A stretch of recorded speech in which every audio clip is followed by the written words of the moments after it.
Hello students, जैसा कि हम लोगों ने लास्ट टाइम अपनी क्लास में डिस्कस किया था कि सी सेट का लेवल बहुत अपग्रेड हो रहा है। तो सी सेट के लेवल को लेकर के बहुत सारी सी कन्फ्यूजन्स, बहुत सारी सी बातें बनी हुई थी दिमाग में। तो हम लोगों ने पिछली बार बहुत अच्छे से डिस्कस किया था कि सी सेट का लेवल अपग्रेड होना या डिफ़िकल्ट होना, डिफ़िकल्ट होने की डेफिनेशन क्या है कि जो हमको नहीं आता वो डिफ़िकल्ट है और जो हमें आता है वो आसान है। तो पिछली बार कैसे क्या तैयारी करनी है, कैसे किस सब्जेक्ट को क्या टाइम देना है, कैसे सी सेट आसान है, कैसे सी सेट को कितना टाइम देना, इन सारी बातों के ऊपर हम लोगों ने लास्ट टाइम डिस्कस किया था। तो उसी डिस्कशन को आगे कंटिन्यू करते हुए पिछली बार हम लोगों ने डिसाइड किया था कि सी सेट में क्या था। सी सेट में हमारे पास में सी सेट पर हमारे पास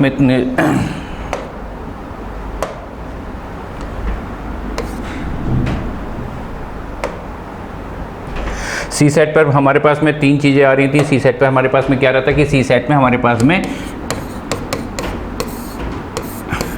एक आया था कॉम्प्रीहेंशन, हमें कॉम्प्रीहेंशन देखना है। कॉम्प्रीहेंशन के ऊपर एक डाउट था सब लोगों को कि कॉम्प्रीहेंशन मीन्स इंग्लिश। तो सबसे पहली बात ये बता दूं कि comprehension doesn't means English. Comprehension का मतलब कि हमारा अंग्रेजी का कोई पेपर आना है, इंग्लिश का कोई पेपर आना है, इसका कोई मतलब नहीं है। कॉम्प्रीहेंशन जैसे हिंदी में आपका एक गद्यांश होता है, ऐसे ही कॉम्प्रीहेंशन में आपके पास में एक पैसेज होता है और उससे रिलेटेड आपके पास में क्वेश्चन होते हैं। चॉइस आपकी है कि आप इंग्लिश चूज़ कर रहे हो या हिंदी चूज़ कर रहे हो। तो एक सब्जेक्ट होता है, एक टॉपिक होता है, एक चीज़ होती है कॉम्प्रीहेंशन। सेकंड फेज पर आते हैं तो सेकंड फेज पर लास्ट टाइम भी हमने आपको बताया था कि सेकंड फेज पर हमारे पास में एक होता है लॉजिकल रीजनिंग। तो लॉजिकल रीजनिंग में हम अपने पास में क्वेश्चंस करते हैं। सबके सारे टॉपिक्स भी हमने आपसे के साथ पिछली बार डिस्कस किए थे कि पिछले 15 सालों में कितने क्वेश्चंस किस सेगमेंट से पूछे गए हैं। इसके बाद में थर्ड पर था हमारे पास में मैथमेटिकल एप्टीट्यूड या लॉजिकल एप्टीट्यूड, तो जिसको कि हम मैथ्स भी कहते हैं। तो इस तरह से चीज़ें सारी शुरू हुई थी। इसमें हमसे ये भी कहा गया था कि सर,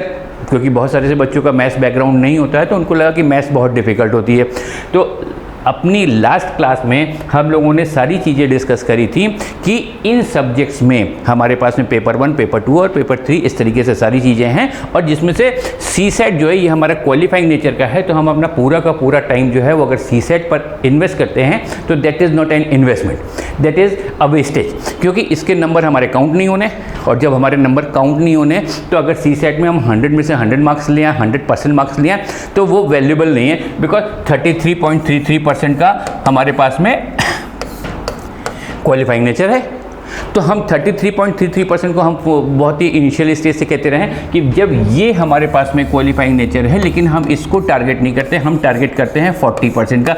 कि अगर अनफॉर्चुनेटली कोई एक ऐसा टॉपिक है, कोई एक ऐसा क्वेश्चन है जिसका आंसर आपने निकाला, लेकिन आयोग ने उसका क्वेश्चन का दूसरा आंसर भी निकल रखा और नियरेस्ट आंसर को उसको मान रखा है और आपके पास में उसकी गलती हो जाती है, तो एक क्वेश्चन का अगर माइनस मार्किंग होती है तो आप उससे सेव रहो। तो क्या करना है कि 33.33% को हमको टारगेट नहीं करना, हमें टारगेट करना है 40% को। और 40% पढ़ने के लिए हम लोगों ने पिछली बार भी डिस्कस किया था कि हर सब्जेक्ट में हमारे पास में 3 कैटेगरी होती हैं। 3 कैटेगरी कौन सी होती हैं? एक होता है मोस्ट ईजी, एक होता है इजी, और एक होता है अपग्रेडेड लेवल, और एक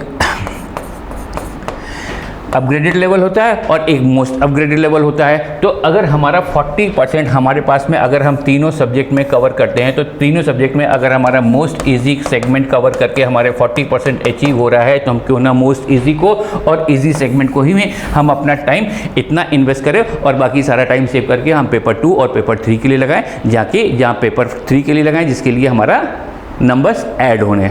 ठीक है, तो पेपर 2 से नंबर सेव करके पेपर 3 टाइम सेव करके अपने टाइम को यूटिलाइज करना है। तो इसलिए किस तरीके से करेंगे ये पिछले क्लास में हम लोग पूरी अच्छी तरीके से डिस्कस कर चुके हैं। अब इस बार क्या डिस्कस करना है कि इस बार में हम लोग कहते हैं कि आप सब लोगों ने कहा कि सर इस सेगमेंट में मैथ्स जो है वो सबसे डिफ़िकल्ट टास्क है, क्योंकि बहुत सारे से बच्चों ने मैथ्स 8th 9th के बाद छोड़ दी होती है, 10th के बाद छोड़ दी होती है। तो मैथ्स एक डिफ़िकल्ट एस्पेक्ट लगता है। तो हम कहते हैं कि आज हम मैथ्स का ही एक सेगमेंट उठाते हैं, और मैथ्स के एक सेगमेंट में भी हम वो सेगमेंट उठाते हैं जिससे कि हमारे पास में क्वेश्चंस पूछे जाते हैं। तो मैथ्स की अगर बात करते हैं, तो मैथ्स की अगर हम बात करें तो मैथ्स में हमारे पास में क्या होता है, हमारे पास में पिछली बार हम लोगों ने सिलेबस डिस्कस किया था कि हर एक सब्जेक्ट पे कौन कौन से चैप्टर आ रहे हैं। तो उन चैप्टर में हमारे पास में एक हमने चैप्टर डिस्कस किया था कि नंबर सिस्टम। तो अगर हम देखते हैं अपने लास्ट ईयर्स के पेपर्स को उठा के, प्रीवियस ईयर्स के पेपर्स को उठा करके देखते हैं, तो नंबर सिस्टम से अक्सर ज़्यादातर बहुत सारे से क्वेश्चंस पूछे जाते हैं और number system is one of the important chapter. तो अब इस नंबर सिस्टम में आते हैं, तो नंबर सिस्टम में अगर आते हैं तो नंबर सिस्टम के अंदर जो हमारे पास में जो एक इम्पॉर्टेंट सेगमेंट है, तो इसके अंदर अगर हम सारे बच्चों के साथ में बात करते हैं तो हम वहाँ पर देखते हैं, तो इसमें एक चैप्टर है रिमाइंडर, शेषफल के ऊपर आधारित रिमाइंडर के ऊपर क्वेश्चंस। तो रिमाइंडर के ऊपर क्वेश्चंस जो हैं या शेषफल के ऊपर आधारित जो प्रश्न होते हैं, तो ये बच्चों मानते हैं कि ये एक one of the difficult chapter है। तो आपने कहा कि ये one of the difficult chapter है, और हमारी और आपकी आज की बात, हमारी और आपकी प्रीवियस बात क्या है कि डिफ़िकल्ट नाम की कोई चीज़ नहीं होती, सिर्फ दो चीज़ें होती हैं, या तो हमें आता है या हमें नहीं आता है। जो हमें आता है वो आसान है और जो हमें नहीं आता वो कठिन है। हम इस तरीके, तो आसान और कठिन कहाँ आ गया? आसान और कठिन आ गया हमारे आने और नाने पर। आने और नाने पर क्या कर सकते हैं? What we can do on that, we can do on that. जो हमें आता है दैट इज़ वेरी गुड, और जो हमें नहीं आता है वो हम सीख लेते हैं। तो then what comes at the last, तो लास्ट में क्या होता है? Everything is easy, there is no difficult. Correct है। तो अब इसमें अगर आपने ये कहा कि शेषफल के ऊपर आधारित प्रश्न जो होते हैं वो कंपैरेटिवली काफ़ी अपग्रेडेड होते हैं, काफ़ी डिफ़िकल्ट होते हैं, मुश्किल होते हैं, नहीं आते हैं, तो आज हम शेषफल के ऊपर ही आपके साथ में चर्चा करते हैं। और शेषफल के ऊपर चर्चा करने में हम आपके साथ में बताते हैं कि शेषफल के साथ में प्रॉब्लम क्या है, कि शेषफल का क्या करना है, बेसिक कॉन्सेप्ट। अगर किसी भी चीज़ का आप बेसिक कॉन्सेप्ट जानते हैं, तो अगर आपको नॉलेज है उस चीज़ का, बेसिक फार्मूला की कैसे सॉल्व करते हैं, फार्मूला कौन से अप्लाई करते हैं और उसका प्रोसेस क्या है, अगर आपका प्रोसेस सही है, आपका कैलकुलेशन सही है, देन आप ही का आंसर सही है। तो आपका आंसर सही है, उसके लिए दो ही चीज़ें जरूरी हैं। तो उसी चीज़ के ऊपर अगर हमें बेसिक चीज़ें नहीं पता है, तो आज हम क्या करते हैं, आज हम सिर्फ बेसिक चीज़ों को जानते हैं। तो अगर हम शेषफल प्रमेय की बात करते हैं, अगर हम शेषफल पर आधारित प्रश्न की बात करते हैं, तो मैं आपको बता देता हूँ कि शेषफल में क्या होता है कि शेषफल में 6 to 7 कॉन्सेप्ट्स आर देयर। खाली 6 से 7 कॉन्सेप्ट हैं। अगर आपने उन कॉन्सेप्ट को समझ लिया तो उसके बाद में कोई भी चीज़ मुश्किल नहीं है। फॉर एन एग्जाम्पल, इसीलिए अभी हम आपको सबसे पहले क्या करते हैं कि कॉन्सेप्ट बताते हैं। पहले उस कॉन्सेप्ट को बताने से पहले हम आपके सामने 1-2 सवाल रखते हैं, और उन 1-2 सवालों के माध्यम से आप देखिएगा कि क्या आसान था, क्या मुश्किल था, क्या आप कर सकते थे, क्या आप नहीं कर सकते थे। और उस कॉन्सेप्ट को जब मैं बता दूंगा फिर आप देखिएगा कि अब इस कॉन्सेप्ट के बाद में आप कर सकते हो तो कहाँ क्या डिफ़िकल्टी थी। आप कमेंट बॉक्स पर ज़रूर कमेंट करिएगा, आप मुझे बताइएगा। तो इसी कनेक्शन में सबसे पहले शेषफल है क्या, तो शेषफल में मान लीजिए 6 इज़ डिवाइडेड बाई 4। तो अगर 6 को 4 से डिवाइड करना है तो शेषफल क्या आएगा, तो हम क्या करेंगे, 6 को 4 से भाग दे देंगे। तो 6 को 4 से भाग देंगे, 4 1 जा 4, तो ये 2 बच गया। तो ये जो 2 बच गया, this is what, this is शेष बच गया।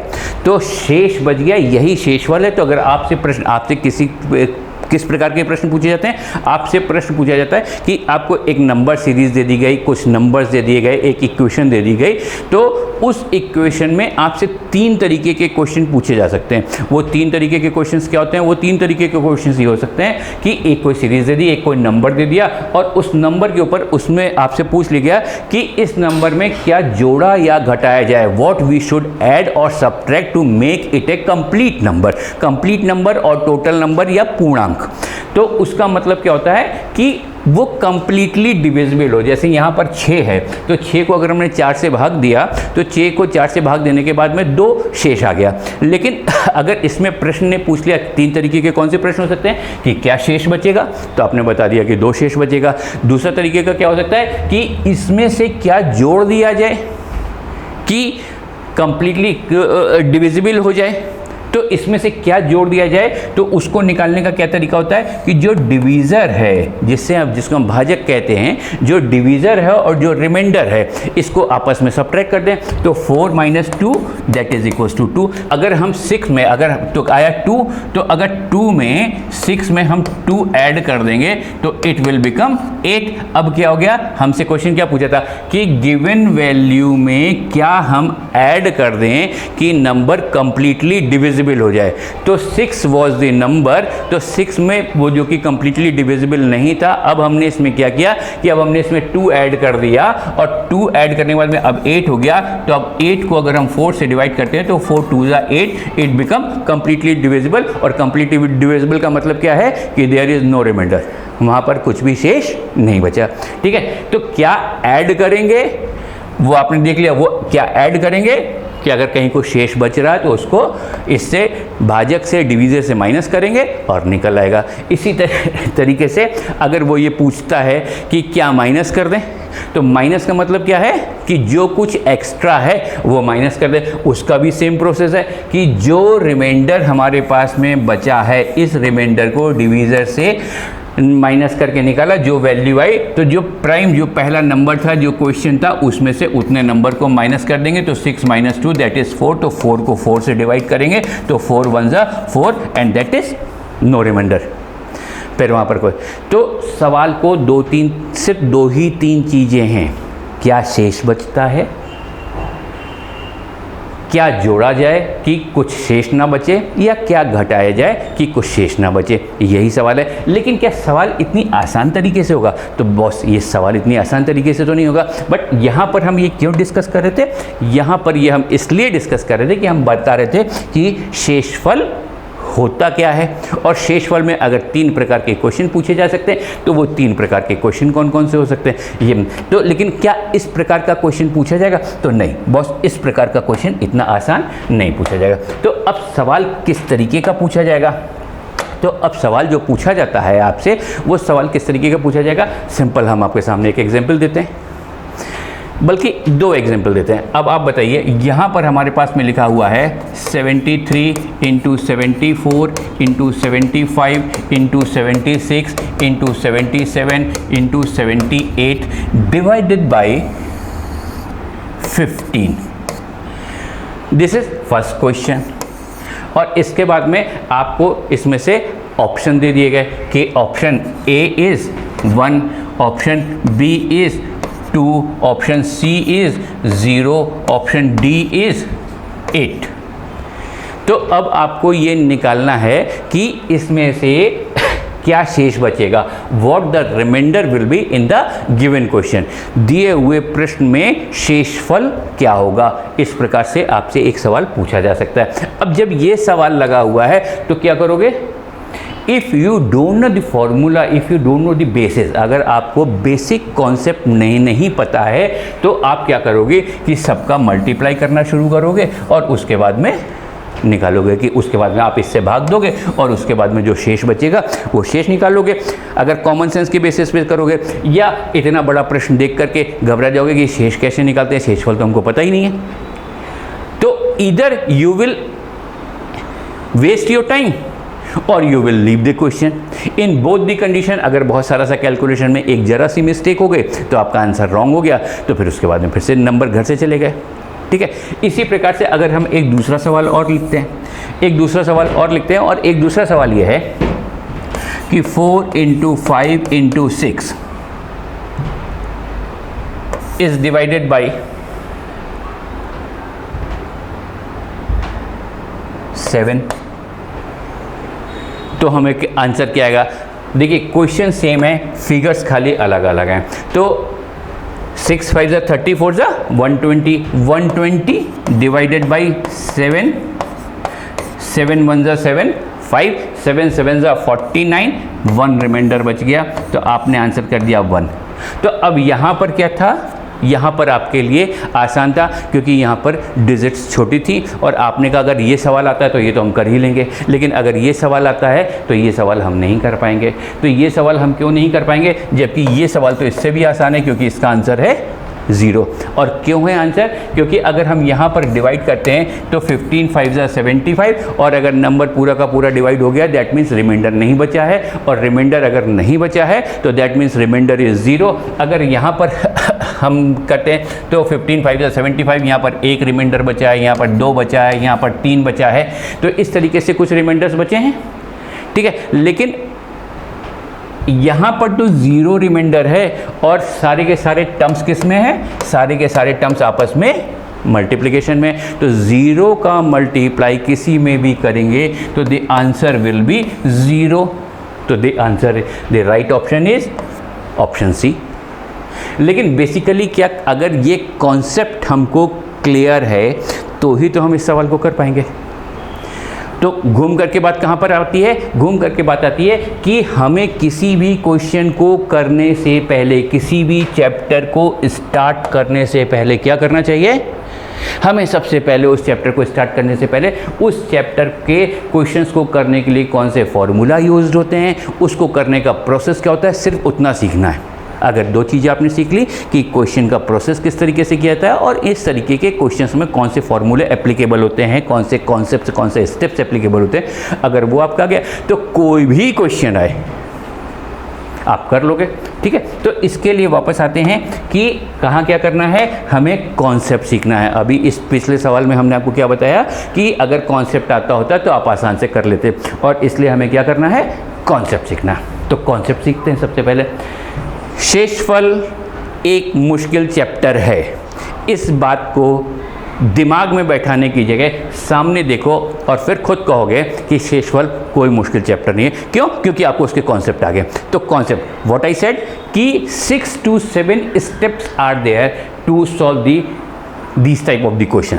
तो वो 6 to 7 जो कॉन्सेप्ट्स हैं वो कॉन्सेप्ट्स हम सीखते हैं। तो स्टेप 1 क्या है? कॉन्सेप्ट नंबर 1, स्टेप 1 क्या है? स्टेप 1 होता है हमारा कि अभी हमने लिखा 6/4 और हमसे पूछा गया कि रिमाइंडर निकालना है। तो रिमाइंडर निकालने के लिए अगर हम इसमें 6 को 4 से डिवाइड करेंगे तो हमारा रिमाइंडर निकलेगा, शेषफल निकलेगा। लेकिन बट समटाइम्स व्हाट हैपेंस कि हम इसमें 2 तिहाई 6, ठीक है, फिर 2 1 2, 2 1 2, 1 बच गया। तो what the remainder is there? 1 is the remainder. तो 1 इज द रिमाइंडर कब हुआ? जब हमने इसको सिंप्लीफाई किया। ठीक है, और अगर हम सिंप्लीफाई नहीं करते तो हमारा रिमाइंडर क्या होता? अगर हम 6/4 लिखते तो 4 1 4 और 2 हमारा रिमाइंडर बचता। तो ये 2 हमारा रिमाइंडर बचता which is correct and 1 is not correct. तो what does it means? It means कि स्टेप 1 क्या कहता है? स्टेप 1 ये कहता है कि शेषफल के क्वेश्चंस में हम सिंप्लीफाई नहीं करते। इस तरीके के divisions are not allowed in the remainders types of questions. जो क्वेश्चंस बेस्ड ऑन रिमाइंडर्स हैं, जिसमें रिमाइंडर्स पूछा जा रहा है, तो उसमें हमें सिंप्लीफिकेशन अलाउड नहीं है। क्लियर है? तो पहला, अब आपको ये चीज़ें जो आपका रिमाइंडर 1 निकल सकता था, ये रिमाइंडर 1 क्लियर हो गया कि स्टेप 1 से आपको इसकी क्लियर हो गया कि हमारा स्टेप 1 क्या है? स्टेप 1 है कि सिंप्लीफिकेशन इस तरीके का अलाउड नहीं है, general division is not allowed. This is step 1। अब आपके सामने कोई भी क्वेश्चन आएगा तो आप उस क्वेश्चन को इस तरीके को कर लोगे। हम बहुत बेसिक से ये मानते हुए चल रहे हैं कि वो बच्चे जिन्होंने बहुत वक्त से मैथ्स छोड़ दिए, जिन्होंने 10th के बाद से मैथ्स नहीं पढ़ी है और वो आज की तारीख में सब भूल चुके हैं, तो हम वहाँ से एकदम से स्टार्ट कर रहे हैं। इसीलिए फ्रॉम द वेरी बेसिक आपके बेसिस स्ट्रॉन्ग हैं, तो that moment no one can stop you. अब स्टेप 2 क्या होता है? अब स्टेप 2 क्या है? अब स्टेप 2 है कि हमारे पास में आपने जान लिया कि if the numerator is lesser than denominator, अगर अंश की वैल्यू हर की वैल्यू से छोटी है, अगर अंश की वैल्यू हर की वैल्यू से छोटी है तो शेषफल हमेशा अंश की वैल्यू होगा। जो मान अंश का है वही रिमाइंडर होगा, वही शेषफल होगा, वही आंसर होगा। In the condition if the denominator is greater than numerator और numerator is lesser than denominator, means कि अगर यहाँ पर 3 लिखा हुआ है डिवाइडेड बाई 5 है, तो 3 is less than 5, numerator is less than denominator, तो answer will be 3। These are the basic concepts for this chapter. इस चैप्टर के लिए बेसिक कॉन्सेप्ट हैं और ये बेसिक कॉन्सेप्ट आपको समझने होंगे, मेमोराइज करने होंगे, प्रैक्टिस करने होंगे ताकि वो परमानेंट हो जाए। तो इस तरीके से आप ये करते चलोगे, ठीक है। तो स्टेप 2 क्या कहता है, अगेन जैसा कि मैं कह रहा हूँ, अगेन कोई भी चीज़ आप सीख रहे हो तो you try to make a habit कि you speak it loudly, that कि आपके ईयर्स, आपके कान, आपके सेंसेस उस वॉइस को अगर बार बार सुनेंगे तो वो मेमोराइज करने में आसानी होती है। तो इसीलिए मैं बार बार बोल रहा हूँ, ऐसे ही आपको करना है कि whenever you are solving a question you please on your volume, आप अपनी वॉल्यूम को ऑन रखिए ताकि आपके जितने और सेंसेस हैं, जो और ऑर्गन्स हैं, वो भी आपकी उसी बात को प्रॉपरली सुनते रहें, रिसीव करते रहें, एक्सेप्ट करते रहें, ताकि वो आसानी से मेमोराइज हो जाए। तो step 1 is what, step 1 is कि हमें डिवाइड करने का एक आसान जो सिंप्लीफिकेशन है, वो simplification for the remainders is not allowed.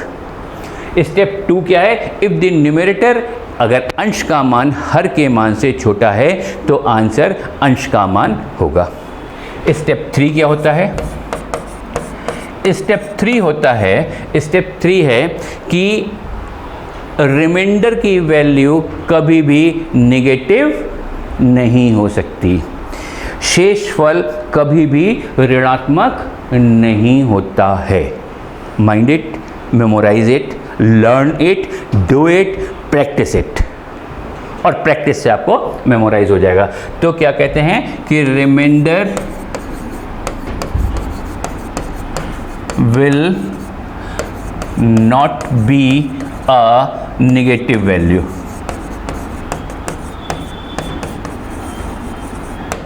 Reminder जो है वो कभी भी ऋणात्मक नहीं हो सकता। अगर ऋणात्मक नहीं हो सकता है तो फिर कैसे होता होगा, देखिए जैसे मान लीजिए कि -10 इज़ डिवाइडेड बाई 4।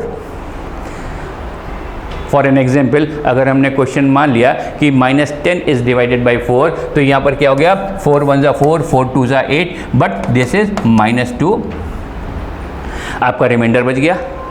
तो -2 रिमाइंडर बच गया, लेकिन कॉन्सेप्ट क्या कहता है, कॉन्सेप्ट कहता है कि रिमाइंडर जो है वो निगेटिव वैल्यू हो ही नहीं सकती। अब जब निगेटिव वैल्यू नहीं हो सकती तो आंसर क्या होगा, अब अगर ये निगेटिव वैल्यू नहीं हो सकती तो उसका प्रोसेस है, उसका प्रोसेस क्या है कि जो डिवीज़र है, जो भाजक है, जो डिवीज़र है, जो भाजक है, तो ये जो माइनस वाला आपका रिमाइंडर बचा है, इससे इसको माइनस कर देंगे, तो 4 - 2 that is equals to 2 and 2 is the answer. Got it? Again I repeat, थोड़ा सा ट्विस्टेड है तो इसलिए हम फिर से इसको रिपीट करते हैं। क्या होता है, thumb rule is what, thumb rule is this कि रिमाइंडर जो है वो नेगेटिव नहीं होता, शेषफल जो है वो ऋणात्मक नहीं होता। तो जब ऋणात्मक नहीं है तो कोई एक वैल्यू हमको दी गई है जो कि नेगेटिव है, जो कि ऋणात्मक है, तो अगर हम उसको भाग करेंगे तो जो शेषफल बचेगा वो माइनस में ही बचेगा। तो माइनस बचेगा, but minus is not allowed. तो हम क्या करते हैं, तो जो शेषफल बचता है माइनस का, उसको जो डिवीज़र है जिससे हम भाग दे रहे हैं, जिसको हम भाजक कहते हैं, उस डिवीज़र से उस वैल्यू को सबट्रैक्ट कर देते हैं। जो फाइनल आंसर आता है वो आंसर होता है। This is step number, concept number 3। तो 3 कॉन्सेप्ट ये आपने इस तरीके के देखे, ठीक है। तो फिर से अगेन पढ़ने का तरीका क्या होगा, पढ़ने का तरीका यही होगा कि जब आप स्टेप 3 कर रहे हैं तो आप स्टेप 2 को रिवाइज करेंगे, जब आप स्टेप 2 कर रहे हैं तो आप स्टेप 1 को रिवाइज करेंगे, जब आप स्टेप 3 करेंगे तो स्टेप 2 और स्टेप 1 दोनों को रिवाइज करेंगे। तो स्टेप 1 क्या था, no simplification is allowed. Step 2 क्या था, if the value of the numerator is lesser than the denominator then the answer will be the value of the numerator. अगर अंश का मान हर के मान से छोटा है तो शेषफल अंश के मान की वैल्यू ही होगी, वही आंसर होगा। स्टेप 3 क्या था कि निगेटिव वैल्यूज़ रिमाइंडर नहीं हो सकती, ऋणात्मक मान शेषफल नहीं हो सकता। और अगर दिए हुए सवाल के हिसाब से ऋणात्मक आता है तो हम जो भाजक है उससे क्या करते हैं, जो शेषफल आया उसको माइनस कर देते हैं, तो वो अपने आप पॉजिटिव हो जाता है। This is 3rd step. अब 4th स्टेप क्या है, अब फोर्थ स्टेप क्या है? अब फोर्थ स्टेप ये है कि स्टेप नंबर 4 क्या है? स्टेप 4 है अगर हर की वैल्यू अंश की वैल्यू से एक कम है, ध्यान दीजिएगा, अगर अंश की वैल्यू हर की वैल्यू से एक ज़्यादा है या हर की वैल्यू अंश की वैल्यू से एक कम है, ठीक है, means if this is a plus 1 upon a, मतलब यहाँ पर a है तो ऊपर क्या है? एक ज़्यादा है, ऊपर क्या है? सिर्फ एक ज़्यादा है। अगर अंश की वैल्यू हर की वैल्यू से एक ज़्यादा है तो शेषफल क्या होगा? ऑलवेज 1 होगा। तो शेषफल क्या होगा? ऑलवेज 1 होगा। कॉन्सेप्ट्स हैं, अभी तो हम क्वेश्चंस कर ही नहीं रहे, और इसी प्रकार का कोई सवाल आपसे 2022 में पूछा गया था। अगर मैं क्वेश्चन नंबर की भी बात करूं तो जहां तक मेरी मेमोरी में है, तो अगर आप क्वेश्चन नंबर 58 देखेंगे तो क्वेश्चन नंबर 58 पे एक इसी प्रकार का सवाल था।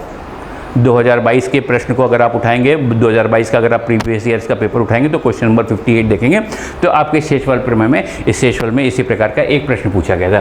तो सिंपली अगर हम इसको सिंप्लीफाई करें, मान लें a is what? a is 15, तो 15 प्लस 1 दैट इज अपॉन 15, तो इट इज़ 16 अपॉन 15। तो अगर 16 को 15 से डिवाइड करेंगे तो रिमाइंडर क्या बचेगा? 1 बचेगा।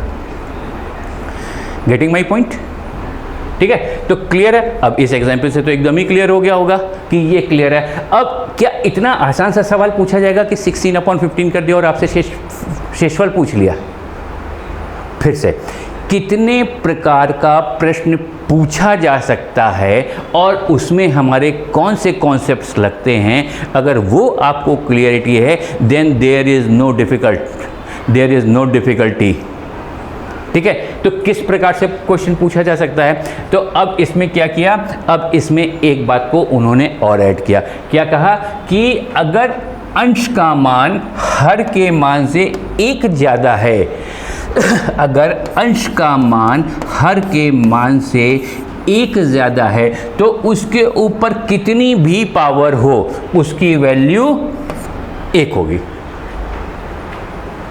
ठीक है, यहाँ तक तो बहुत आसानी से आपने समझ लिया था, और यहाँ तक बहुत आसानी से समझने के बाद में अब इसको थोड़ा सा और बढ़ाया, तो थोड़ा सा और बढ़ाने के बाद में क्या कहा? ये कब का क्वेश्चन था? ये क्वेश्चन था 2011 का, और ये क्वेश्चन कब का हो गया? ये क्वेश्चन हो गया 2022 का। और इस क्वेश्चन के आते ही सबने क्या कहा? मैथ्स बहुत डिफ़िकल्ट है, सी सेट बहुत डिफ़िकल्ट हो गया है, सी सेट का लेवल बहुत हाई हो गया है, ये हो गया। तो 2011 और 2022 में इसका एक फ़र्क आया और उसके बाद में आपने कह दिया कि बहुत डिफ़िकल्ट है। तो बहुत डिफ़िकल्ट के बाद में अब हम देखते हैं कि क्या वाकई डिफ़िकल्ट है। तो कॉन्सेप्ट अगर पता है तो डिफ़िकल्टी लेवल मुझे बताइएगा। कॉन्सेप्ट क्या है कि अगर न्यूमरेटर की वैल्यू डिनोमिनेटर से एक ज़्यादा है तो पावर कुछ भी हो तो उसका मान 1 होगा। तो अगर अब हमने यहाँ पर लिख दिया कि 5 की power 25 upon 24, this is the question.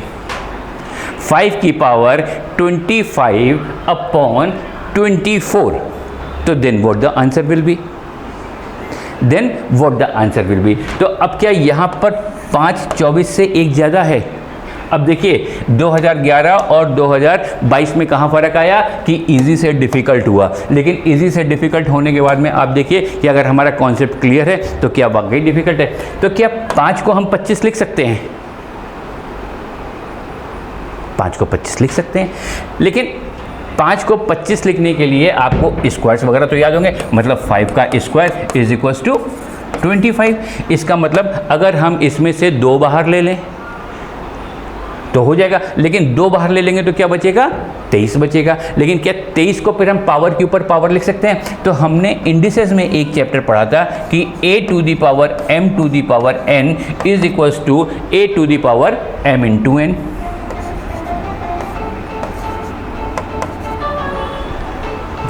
Clear है? तो अब हम इसी चीज़ को यहाँ पर अप्लाई करते हैं। तो सबसे पहले तो हमने क्या किया कि 25 लिखने के लिए यहाँ पर 2 होना चाहिए।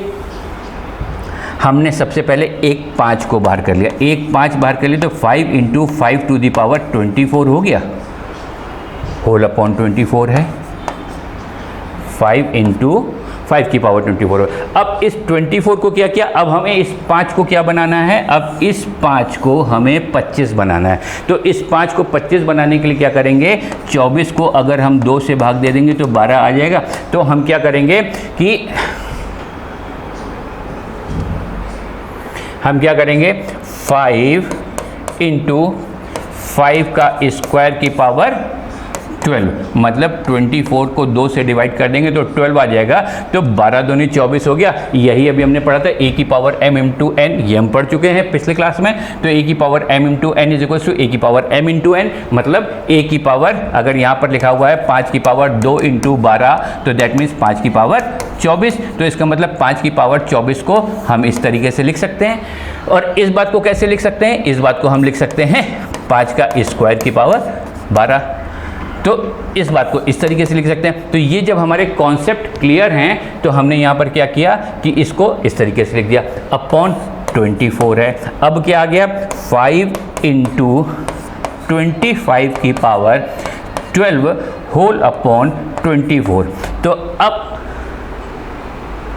क्या मुश्किल था, अब क्या गया, अगर अंश की वैल्यू हर की वैल्यू से 1 ज़्यादा है तो पावर कुछ भी हो उसका रिमाइंडर क्या होगा, 1 होगा, उसका रिमाइंडर क्या होगा, 1 होगा।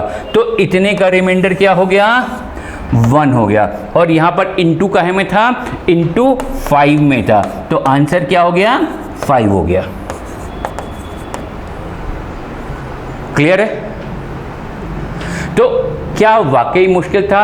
अगर हम यहाँ पर देखें कि ये क्वेश्चन है हमारे लिए कि 16/15 आंसर 1, इसके बाद में आ गया 8 + 1 की होल की पावर n अपॉन a, तो यहाँ पर 5 की पावर 25 दे दिया बटे 24 दे दिया। तो क्या डिफिकल्ट हो गया,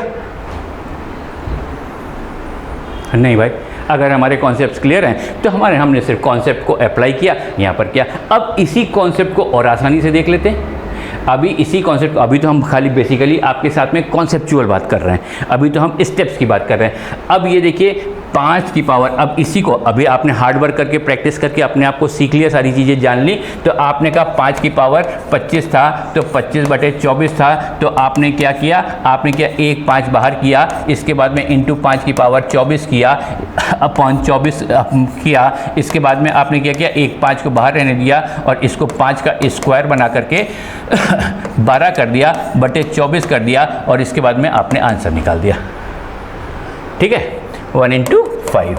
ठीक, तो ये आपने आंसर निकाल दिया। ठीक, अब ये तो हो गया हार्ड वर्क। अब अगर इसमें से स्मार्ट वर्क देखते हैं, तो अगर हम इस थ्योरी को फिर से रीड करते हैं तो यहाँ पर हम क्या कर रहे हैं, यहाँ पर हमने क्या देखा, यहाँ पर हमने देखा कि जो संख्या बाहर निकाली है हमने, answer is coming the same number. आप इसको देख लो, फिर से आप इसको देख लो। अगर 3 की पावर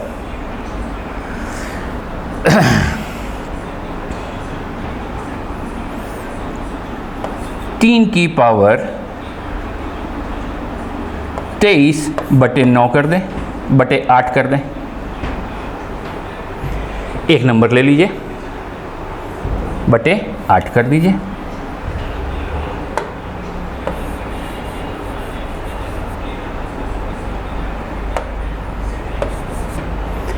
तो अब इसमें क्या करेंगे, एक 3 बाहर ले लिया, इंटू ये 3 की पावर 22 बच गया बटे 9 है। दिस इज इक्वल टू एक 3 बाहर था, इसको कर दिया 3 का स्क्वायर की पावर 11, 11 दूनी 22 बटे 9 है। ये 3 का स्क्वायर क्या हो गया, ये 3 का स्क्वायर हो गया, ये एक 3 बाहर था इंटू 3 का स्क्वायर हो गया 9 बटे 8, यहाँ पर ये 8 चल रहा था, सॉरी ये 8 चल रहा था तो ये 8 है, बटे 9 की पावर 11 बटे 8।